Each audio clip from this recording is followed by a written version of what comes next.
Okay, so now I'm hopefully recording. All right, so this is the PAR training.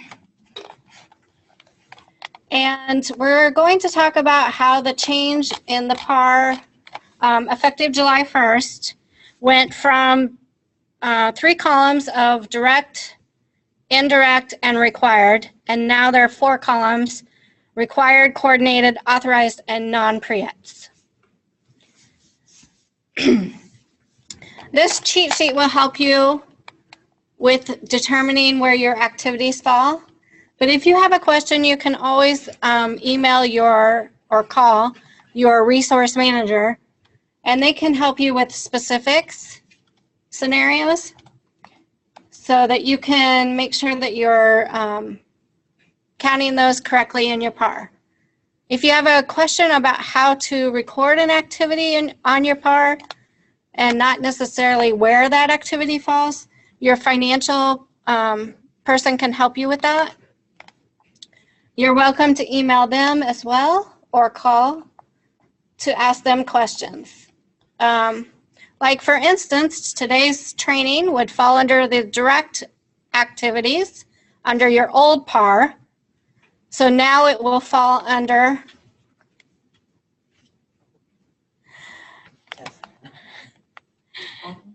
your authorized activities for today.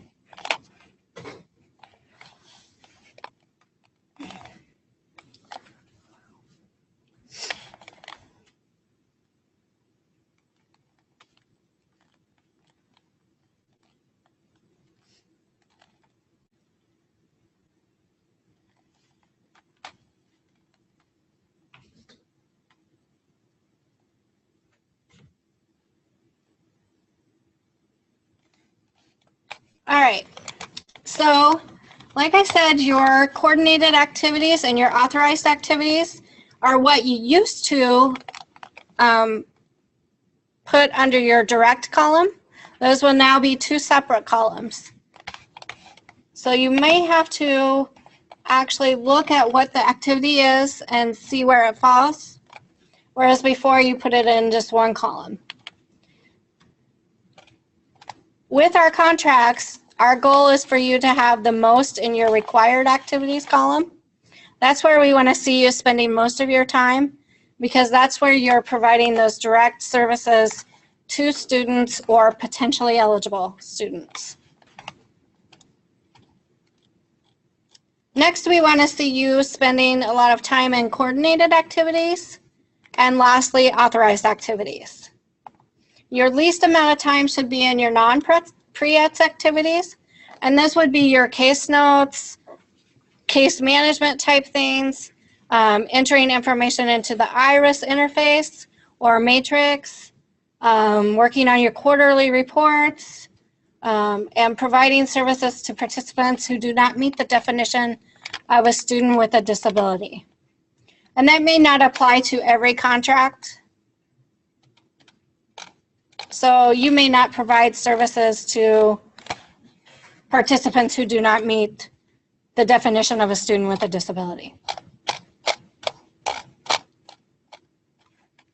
Like I said, we're changing the PAR so that we can better split out our activities for our federal entity to show them what kinds of things our contractors are doing for us to help us meet those outcomes and service our students with disabilities.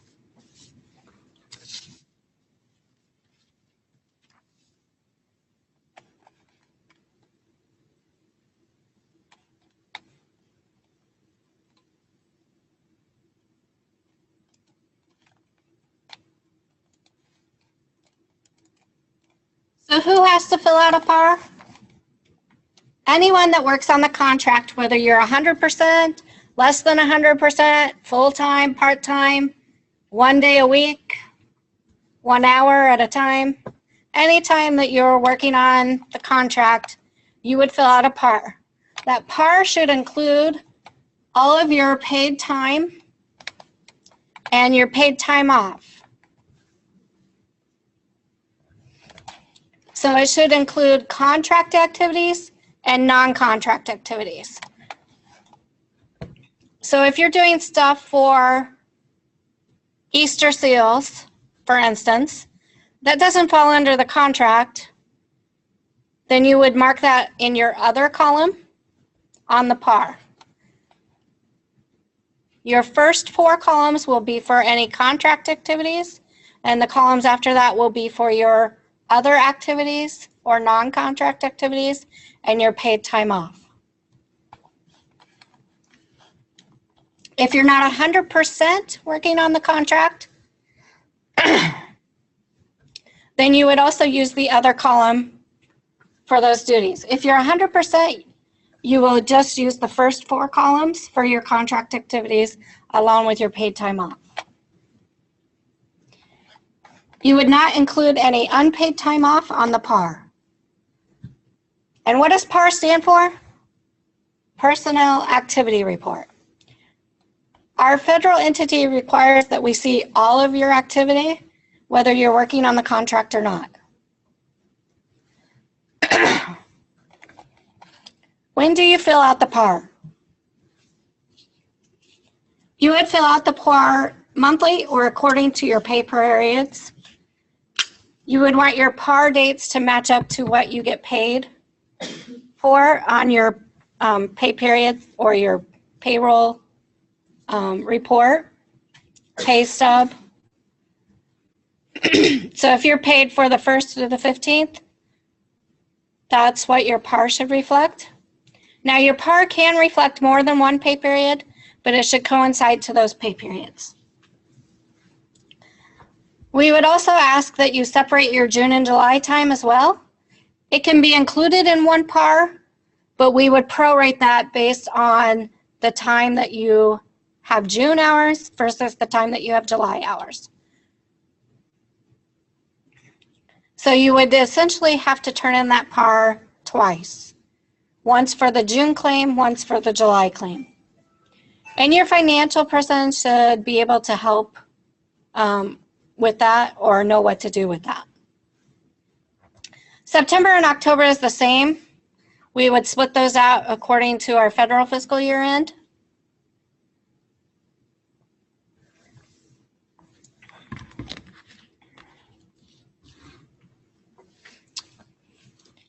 Where do you send the PAR? You would send the PAR to your financial person, unless you're told otherwise.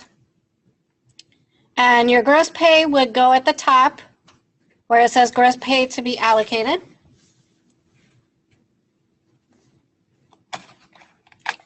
And you would send that to your financial person. It does not need to be sent to the IVRS financial person.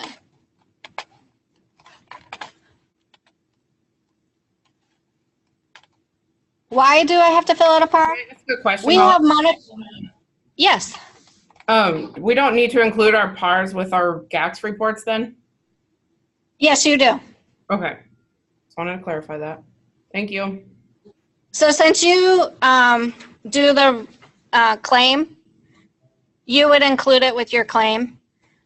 Some of our contractors have a financial person that does the claim for them, and so they're sending their PARs to their financial person. Gotcha. Okay, thank you. Yep, you're welcome.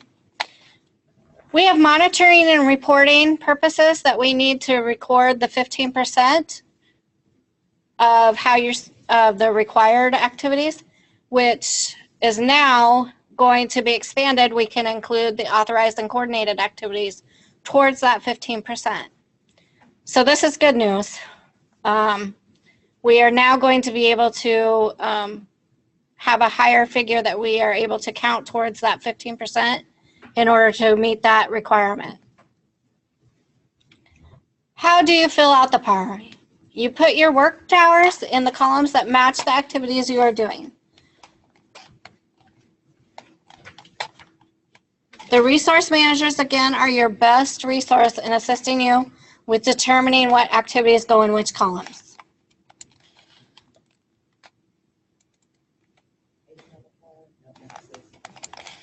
Remember, your PAR should only include numbers in the required coordinated, authorized, non-PreETS, and your sick leave, vacation, and holiday columns. So anything in this area should be numbers only. And it should be your hours. So if your timesheet is done on quarter hours, then you could include your 0.25 or your 0.5, your 0.75 on your time in these columns. You can change the headings. Before, with like snow days, anything that isn't on, it isn't sick leave, vacation, or holiday. With snow days, you don't put that in other either. You put that in one of, I think you put holiday. Correct. Put it in for holiday. So just to clarify with that. Correct. I was just going to get to that. You're ahead of me. So these columns can be changed here. So if you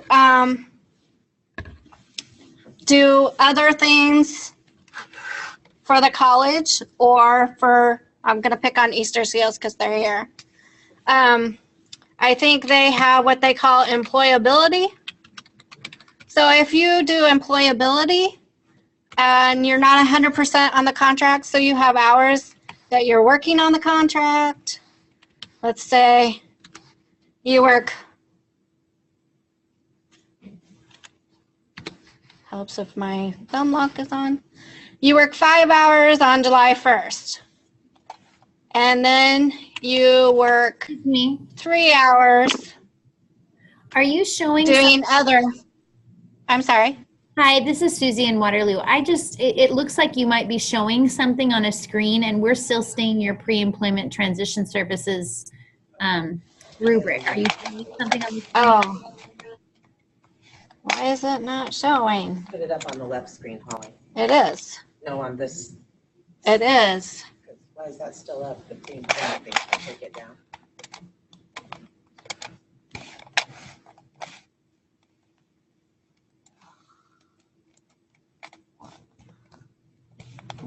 Can you share maybe? Did they see? Did you guys see the who, what, when, and where? No, we didn't. We only No. Okay. thing. There. Now can you see an Excel spreadsheet? Yes, we can. Is it tiny? Yeah, Or can you see the whole thing? we can see one column, the employer name. Oh, Lord. That's not right. Why can they only see one? Oh, I know. Oh. Thanks.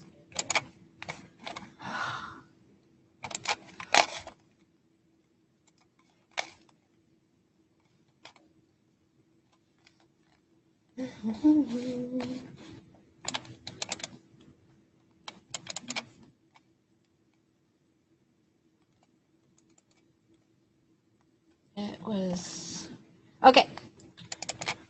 I'll try again.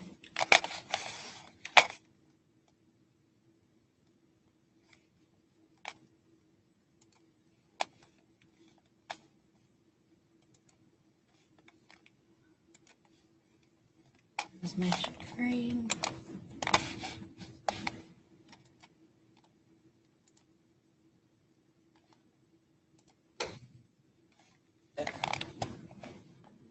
Okay. Okay. Is that better? Yep, we can see it. Thank you. I know it. It's like cut. This is why There we go. IT. Yeah. Okay. So you can change the column headings. So you can put employability. If you work at Easter Seals and you split your time. Or if you have a snow day, you can change your column heading so that it can be what you need it to be.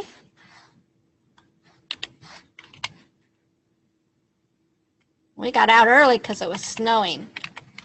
Yuck. I'm not ready for winter yet, even though it's really hot. Or if you have, which I hope you don't, if you have bereavement time that you need to take, you can change those headings to what you need to help you out with where you need to put them. These ones should remain constant because they're what we will use to track your time.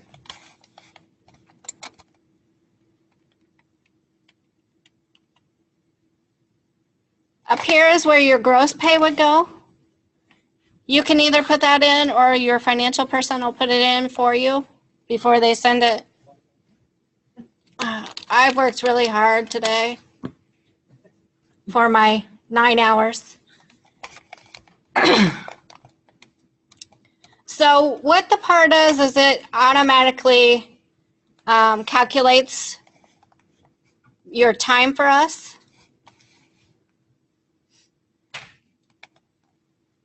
And we use those percentages or those amounts to help figure out what we can pay you for and what you worked on the contract. So again, we're looking for the most of your time to be in the required column, then in coordinated and authorized, then lastly non-PreETS. And again, we don't want any X's or letters because it will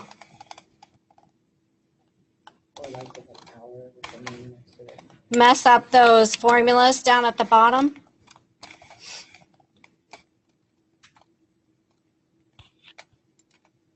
Or may not calculate it right.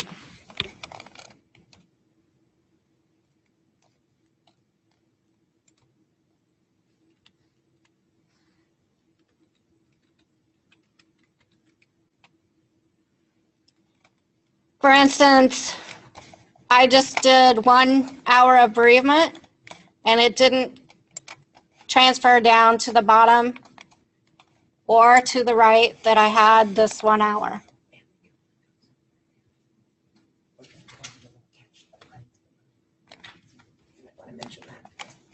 No, it goes all the way down now. Any questions so far?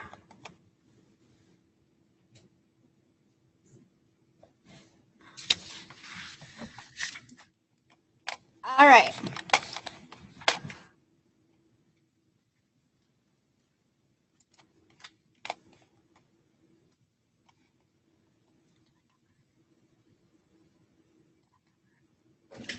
So this is effective July 1st.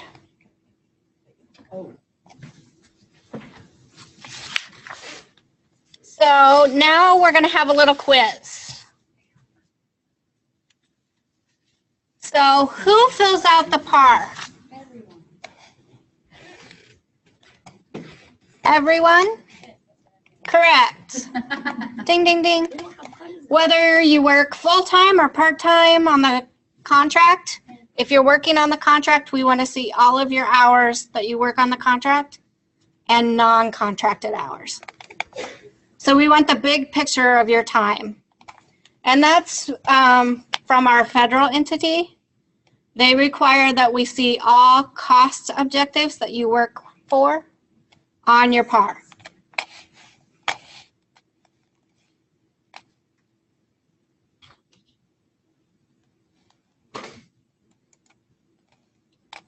And when do you fill out the PAR?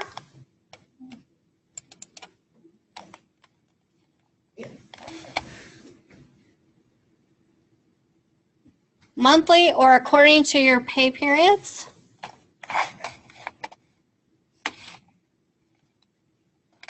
You can have more than one pay period on a PAR. So if your pay period is every 2 weeks, you could have 4 weeks on your PAR.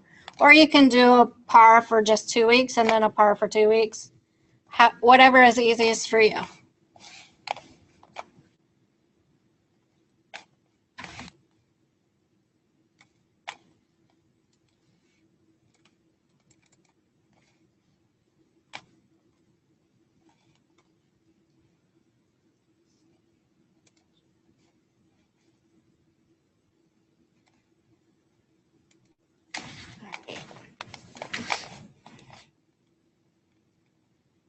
And where do you send the PAR?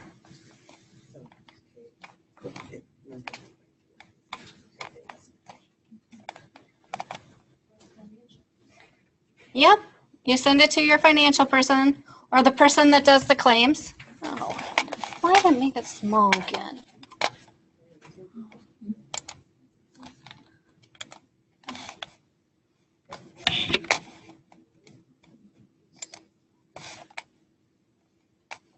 Why does it do that to me? No, it's not. All right. Okay, I have a question about transportation. So if you're if you're traveling to a required activity, the time that it takes you to travel to that required activity would fall under the required column on your PAR. If you're traveling to a meeting, that would fall under your non-PreETS time. Say it's a college mandatory employee meeting, then it would fall under your non-PreETS column on your PAR. So just so that I have the right idea of what you're saying, if you're traveling to a required activity, that travel time will be considered required. If you're traveling anywhere else, it would be considered non-PreETS time. No. So your travel time will go with whatever that activity is that you're traveling for. So if you're traveling for authorized or coordinated, required or non-PreETS, or if you're, right. It just goes with your hours that you're doing that activity. We don't need it separated to say travel or anything like that. Okay. The same for your prep time. So if you're preparing or doing some prepping for a required activity, say self-advocacy, then that prep time would also go under the required field. So your prep time goes with whatever your activity that you're prepping for is. So even though you may not be working directly with that student for that time, you're still working on behalf of that student, and it would fall under those coordinated or authorized activities that you're doing for them.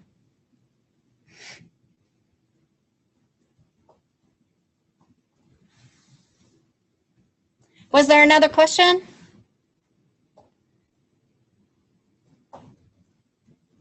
No? Okay.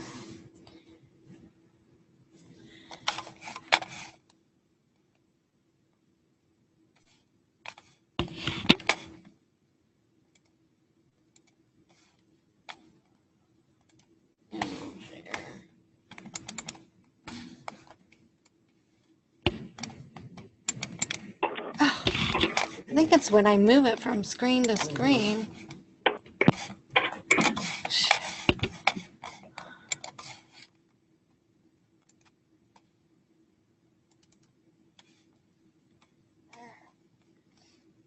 So someone wanted to know what the different activities are for coordinated and authorized.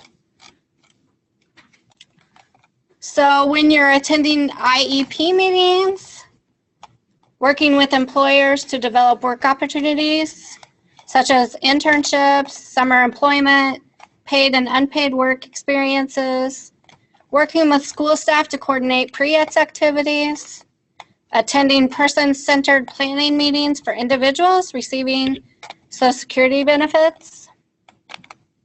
Those are some of the activities that would fall under the coordinated activities.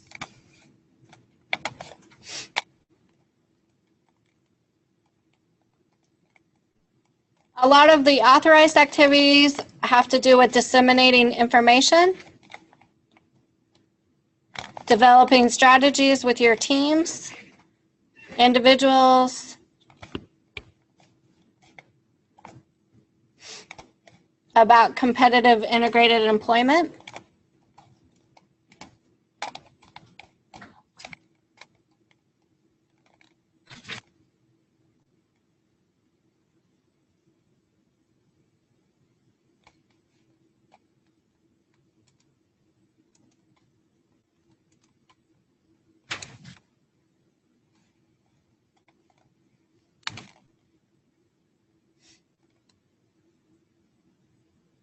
So some of your team meetings may fall under the authorized activities if you're doing some strategizing.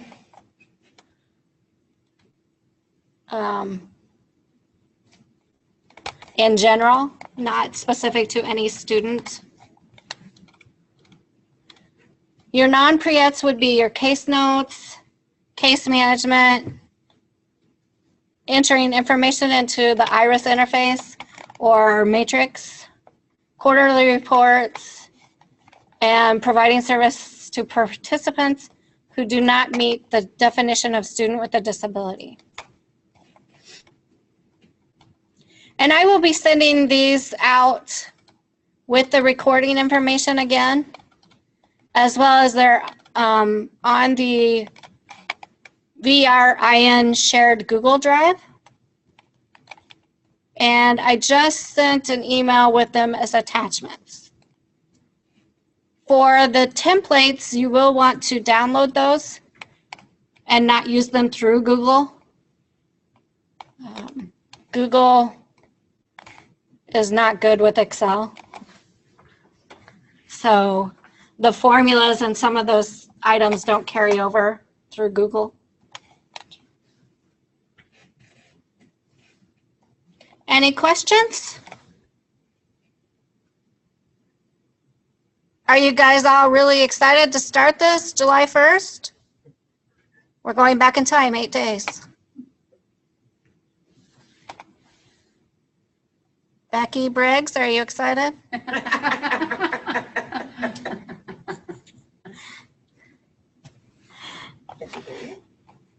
Can you hear me, Becky?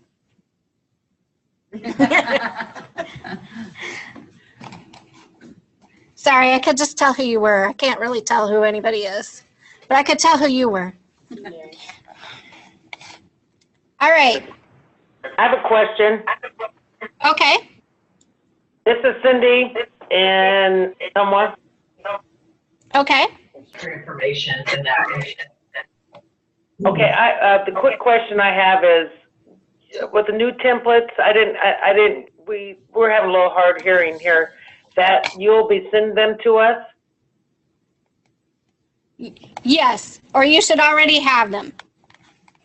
Either or. Okay, thank you. You're welcome. Any other questions?